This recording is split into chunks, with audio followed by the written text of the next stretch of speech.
ఆచా coding tutor training ఇచ్చి permanent IT job ఇస్తారు. 9697969788. నమస్తే ఉమాదేవరకొండ గారు. నమస్తే అమ్మా.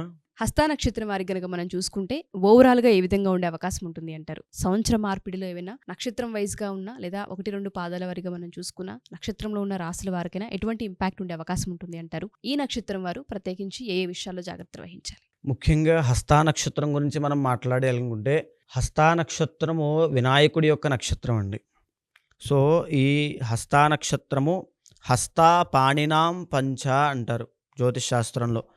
అంటే ఆకాశంలో మన చేతి వేళ్ళు ఎలా ఉంటాయో అలాగా 5 నక్షత్రాలు మన చేతి వేళ్ల ఆకారంలో మనకి దర్శనమిస్తాయి.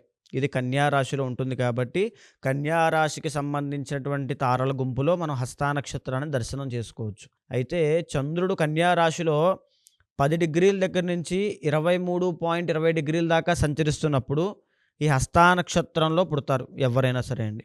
ఒకవేళ మాకు డేట్ ఆఫ్ బర్త్ లేదు, మేము హస్తా నక్షత్రమా కాదా ఎలా నిర్ధారించుకోవాలి అనుకుంటే పూ షం నా ఠ అనేటువంటి అక్షరాలు కనుక మీ జన్మనామంతో ఈ అక్షరాలతో మీ జన్మనామం స్టార్ట్ అయితే మీది హస్తా నక్షత్రం కింద పరిగణించవచ్చు.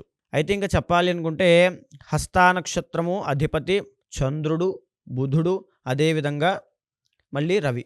అయితే ఎప్పుడైతే ఈ రకమైన కాంబినేషన్ ఈ హస్తా నక్షత్రానికి ఉందో వీళ్ళు చాలా జాగ్రత్త పరులండి. వీళ్ళ గురించి మనం ఏం చెప్పాలంటే చాలా లిమిటెడ్గా ఉంటారు, రిజర్వ్డ్గా ఉంటారు, ఇంట్రోవర్ట్స్ అని చెప్పచ్చు. ఇంట్రోవర్ట్స్ అంటే ఎవరితోనే ఎక్కువగా ఎక్స్ప్రెస్ చేయలేరు, అలా ఒక చోటే అలా ఉంటారు. చాలా సాఫ్ట్ నేచర్, తిట్టినా అలా మౌనంగా ఉంటారు. అంటే లోపల లోపల ఎవరితో చెప్పుకోవాలో తెలియక లోపలే వాళ్ళ యొక్క అవన్నీ ఉంటాయి, ఎక్స్పోజ్ అవ్వలేరు తొందరగా. చాలా మంచితనము, సాఫ్ట్ కార్నర్డ్, కోపం ఎక్కువ రాదు, వస్తే ఇంకా ఆపలేము.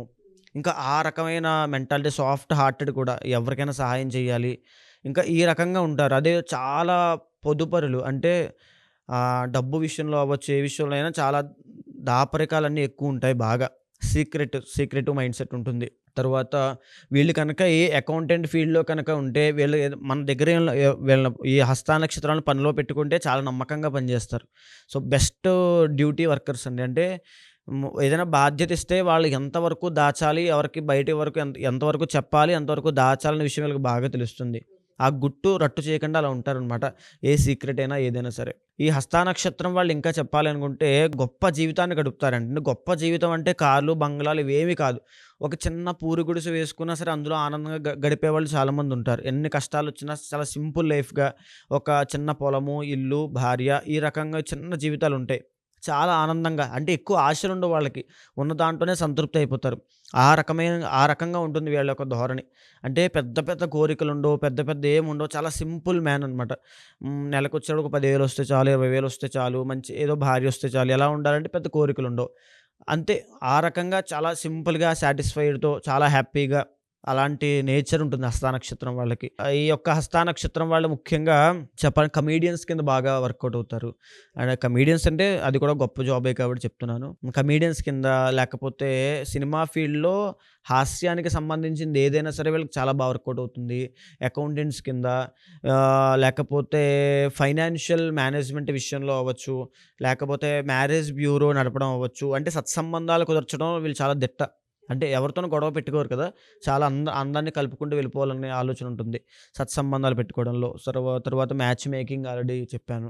సో తర్వాత ఇంకా చెప్పాలి అనుకుంటే బుధుడు ఎక్స్పోర్ట్స్ అండ్ ఇంపోర్ట్స్లో వ్యాపారాన్ని, అంటే ఇప్పుడు మన వ్యాపార లక్షణం చూసాం అనుకోండి, వ్యాపారస్తులు చాలామందికి కోపం అనేది ఉండదు. ఏదైనా జరిగినా సరే వాళ్ళు నవ్వుతూ చెప్పే పోన్లేండి ఆ టైప్లో ఉంటారు తప్ప కోపంతో వాళ్ళని విసిరుగొట్టి అనుకోలేదు వ్యాపారం దెబ్బతింటుందనే భయంతో. ఆ వ్యాపార లక్షణాలన్నీ కూడా హస్తా నక్షత్రం వాళ్ళకి ఉంటాయి. సో వీళ్ళు వ్యాపారంలో చాలా పైకి ఎదగలుగుతారు. అది చిన్న కిరాణా కొట్టు పెట్టుకున్నా సరే వీళ్ళు చాలా చిన్నది, ఏదో చిన్న చిరు వ్యాపారులు అంటారు, అలా పెట్టుకున్నా వీళ్ళు చాలా పెద్ద స్థాయికి వెళ్ళిపోతారండి. ఎందుకంటే వీళ్ళకి శత్రువులు అనే వాళ్ళు ఉండరు. తర్వాత వీళ్ళు ఎప్పుడూ వ్యాపారం మైండ్ సెట్తోనే ఉంటారు, 10 మంది కలుపుకుంటూ వెళ్ళిపోతారు. ఏ వ్యాపారం చేసినా సరే, చిన్న గ్రాసరీ బిజినెస్లు, పాన్ షాప్స్, లేకపోతే చంద్రుడు ఉన్నాడు కాబట్టి పాల వ్యాపారము, డైరీ ప్రొడక్ట్స్ వ్యాపారము, వ్యవసాయం చేసుకోవడము, గార్డెన్స్ పెంచడము, పూల మొక్కల వ్యాపారములు. తర్వాత ఇంకా చెప్పాలంటే బుధుడు ఎక్స్పోర్ట్స్ అండ్ ఇంపోర్ట్స్ ఆల్రెడీ నేను చెప్పాను. తర్వాత డాక్టర్ ఫీల్డ్ అండి. డాక్టర్‌లో కూడా వీళ్ళు గనక చదువుకోవాలి, ఏ ఫీల్డ్‌లోకి వెళ్ళాలనుకుంటే డాక్టర్ అండి. ఎంబీబీఎస్ అవ్వచ్చు, ఫార్మసీ అవ్వచ్చు, అలోపతిక్, హోమియోపతి ఆయుర్వేదం అయినా సరే, ఏమైనా సరే ఆ డాక్టర్ అంటే అవతల వ్యక్తిని చిరునవ్వుతో నవ్వించి బయటికి పంపడం అనేది వీళ్ళకి బాగా తెలుసు. సో, వాళ్ళని ఎంత అనారోగ్యంతో ఉన్నా వీళ్ళు మంచి డాక్టర్స్ అవుతారు, మంచి హీలర్స్ అవుతారు, మోటివేషన్ స్పీకర్స్ అవుతారు, లేకపోతే యాస్ట్రాలజర్స్ అవుతారు, లేకపోతే ఒక గొప్ప గొప్ప ప్రీస్ట్‌లు అవుతారు. అంటే పూజలు చేసేవాళ్ళు అవుతారు. అంటే ఇంకా చెప్పాలి అనుకుంటే ఈ హస్తా నక్షత్రం వాళ్ళు ఎక్కడున్నా, ఎలా ఉన్నా హ్యాపీగా బ్రతికేస్తారు. సో, వీళ్ళకి అలాంటిది ఇబ్బంది ఏముండదు. 2025 సంవత్సరంలో వీళ్ళకి వచ్చేటువంటి ఆరోగ్య సమస్యలు ఏంటనంటే భోజనం చేసేటువంటి విషయంలో కొంచెం జాగ్రత్తగా ఆ భోజనం అనే విషయం చూసుకోవాలి. టైం టు టైం తినాలి. లేకపోతే ఇంటెస్టైన్ ప్రాబ్లమ్స్ అనేవి ఎక్కువ వస్తాయి. బుధుడు, చంద్రుడు ఉన్నాడు కాబట్టి ఈఎన్టీ ప్రాబ్లమ్స్ ఒకటొస్తాయి. తరువాత ఎప్పుడైతే చంద్రుడు ఉన్నాడో రెస్పిరేటరీ ప్రాబ్లమ్స్ కూడా చూపిస్తుంది. ఆస్తమా అవ్వచ్చు ఏదైనా. సో, వీటి విషయంలో కొంచెం జాగ్రత్త తీసుకోవాలి. ఇంకా 2025 సంవత్సరంలో రాబోయేటువంటి రోజుల్లో హస్తా నక్షత్రం వాళ్ళకి ఇంకా వెనక్కి తిరిగి చూసుకోనటువంటి సెటిల్మెంట్ అనేది రాబోతుందండి. హస్తా నక్షత్రం వాళ్ళకి అంత బాగుంటుంది. ఇంకా దేనికి చూసుకోవాల్సిన అవసరం లేదు. ఇందాక మనం చెప్పుకున్నాం, ఉత్తరా గురించి చెప్పుకున్నాం. అదేవిధంగా హస్తాకు కూడా అక్టోబర్ తరువాత వీళ్ళకు ఉద్యోగం లేదనుకుంటే 2025లో మీకు కంప్లీట్ సెటిల్ అయ్యేటువంటి ఇయర్ 2025. అద్భుతమైనటువంటి ధనయోగము, అద్భుతమైన అదృష్ట యోగములు అన్నీ పట్టబోతున్నాయి ఈ యొక్క హస్తా నక్షత్రం వాళ్ళకి. ఇంకా దేనికి చూసుకోవాల్సిన అవసరం లేదు. ధనం విషయంలో చూసుకోక్కర్లేదు. అప్పులున్నాయని బాధపడద్దు, తప్పకుండా తీరిపోతాయి. భార్యాభర్తల మధ్యలో గొడవలు అవుతున్నాయి అనేటువంటి చిన్న చిన్న ఇబ్బందులు ఉంటే అవి కూడా తీరిపోతాయి. సంతానం కలగట్లేదు, మా వంశం వృద్ధి చెందట్లేదు అనుకుంటే అది ఖచ్చితంగా వస్తుంది. 2025 మీకు ఒక అద్భుతమైనటువంటి సంవత్సరంగా చరిత్రలో నిలిచిపోతుంది. చాలామంది ఆరోగ్య సమస్యలతో, వ్యాపార సమస్యలతో, ఆర్థికంగా చాలామంది ఇబ్బందులు పడుతూ ఉంటుంటారు. వాళ్ళకంటూ కొన్ని పూజలు ఉంటూ ఉంటాయా? అవి చేయడం వల్ల మనకి ఏమైనా ఫలితం ఉండే అవకాశం ఉంటుంది అంటారా? జాతకరీత్యా ఒకసారి మిమ్మల్ని కలిసి మా రాశి వారికి ఈ విధంగా ఉంది, మా నక్షత్రం వారికి ఈ విధంగా ఉంది, మేము అంతర్గత జాతకం చూపించుకొని పూజలు చేయించుకోవాలనుకుంటున్నాం, లేదా ఒకసారి మా రాశి వారికి ఏ విధంగా ఉందో కలవాలనుకుంటున్నాము అని అడిగే వాళ్ళు ఉంటుంటారు. వాళ్ళందరికీ మనం టైం ఇవ్వచ్చు. అంతర్గత జాతకంలో మిగిలిన 50% అనేది నిర్ణయించబడుతుంది. వాళ్ళ జాతకంలో గజకేసర యోగము, లక్ష్మీ యోగము, చంద్రమంగళ యోగము, లేకపోతే కాలసర్ప దోషము, కుజదోషము, ఇలాంటివి ఏవైనా దోషాలు, యోగాలు రెండింటిని గమనించిన తర్వాత వాళ్ళు ఏ ఫీల్డ్లోకి వెళ్తే బాగుంటారు, ఆ మనిషి సక్సెస్ అవ్వాలంటే ఏం చెయ్యాలి, ఏ పూజ చెయ్యాలి. ఇప్పుడు పూజ అనేటువంటి విషయం ఎంత ప్రాధాన్యత ఉంటుందంటే సత్సంగత్వే నిస్సంగత్వం, నిస్సంగత్వే నిర్మోహత్వం అని చెప్పి శంకరాచార్యులు చెప్పారండి. అంటే మనం చేసేటువంటి కర్మలు, అంటే మన పూజల ఆధారంగా మన పూర్వపుణ్యము, పూర్వ పాపము, అంటే మన ఏదైతే ప్రారబ్ధ కర్మ ఉందో దాన్ని మార్చుకుని మనకు అనుగుణంగా చేసుకుని మనం సక్సెస్ అవ్వచ్చు, విజయం సాధించవచ్చు అని చెప్పి శంకరాచార్యులు చెప్పారు.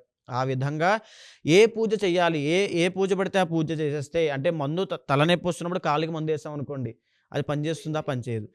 ఏ పూజ చెయ్యాలనేటువంటిది జాత చక్రంలో నిర్ణయించబడి ఉంటుంది. ఏ అంతర్దశ నడుస్తుంది, ఎవరు కారణం అయ్యారు, ఏ కర్మ వల్ల వీళ్ళు ఇబ్బంది పడుతున్నారు, పితృశాపం ఉందా, కాలసర్పదోషం ఉందా, లేకపోతే ఏ దోషం ఉంది, సర్పశాపం ఉందా, ఎలాంటి దోషం ఉంది, బ్రాహ్మణ శాపాలు ఉన్నాయా అనేది ప్రతిదీ గమనించిన తర్వాత ఆ పూజ చేసినట్లయితే, ఆ మంత్రం జపం చేసినట్లయితే తప్పకుండా ఆ వ్యక్తికి విజయం అనేది వస్తుంది. సో ఎవరైనా సరే అప్రోచ్ అవ్వచ్చు మనల్ని. తప్పకుండా అప్రోచ్ అవ్వచ్చు అండి. మీరు ఎవరైనా సరే మా ఈ ఎపిసోడ్స్ కనుక చూస్తూ ఉంటే, ఒకవేళ మీరు రాసులు కనుక పూర్తిగా చూసిన, నక్షత్రాలు మీరు చూస్తూ ఉన్నా, మాకు జాతకంలో ఈ విధంగా ఉంది, మేము ఒకసారి కలవాలి అనుకుంటున్నాం, అంతర్గత జాతకం చూయించుకోవాలనుకుంటున్నాం, లేదా పూజలు చేయించుకోవాలనుకుంటున్నాం.